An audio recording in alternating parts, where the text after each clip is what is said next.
আসসালামু আলাইকুম। মই মানে গুৱাহাটীত থাকি পঢ়ি আছোঁ, BMLT কৰি আছোঁ। আজি তোমালোকক মই মোৰ কিটচেন ৰুমটো দেখাম, তোমালোকে চাবা। আৰু মই মানে পৰহি ঘৰত গৈছিলোঁ, মোৰ আম্মাক কি দি দিছে আজি সেইখিনি তোমালোকক মই দেখাম।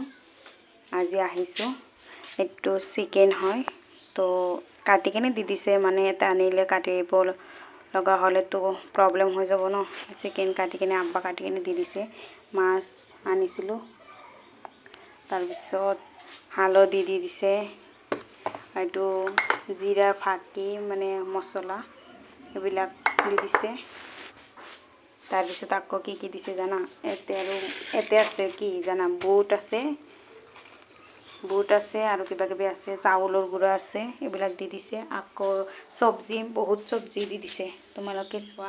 ওলকবি, পালেং, বেঙেনা, বিলাহী, তাৰপিছত আলু দিছে, তাৰ চিষ্টাৰে তেঁতুলি দি দিছে, বিন, ৰহুন, পিঁয়াজ, তিয়ঁহ, জলকীয়া, এইবিলাক মানে চব বস্তু মা দি দিছে, যে তুমি তাতে ক'ত কিনি খাবা, এইবিলাক লৈয়ে যোৱা, খাব পাৰিবা।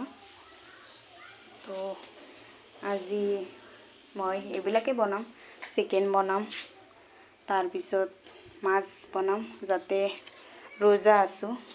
বহুতখিনি ভিজা নাই, তথাপি মই জাষ্ট মানে হেৰি কৰিলোঁ, কাৰণ ৰাতি ভিজাব লাগিছিল, কাৰণ মইতো ৰুমত নাছিলোঁ ন, মই আজিহে আহিলোঁ। ভিজাইছোঁ, কি হয় দেখা যাব। তো কেনেকুৱা লাগিল মোৰ ৰুমটো তোমালোকে কমেণ্ট কৰি জনাবা। থেংক ইউ, খুদা হাফিজ।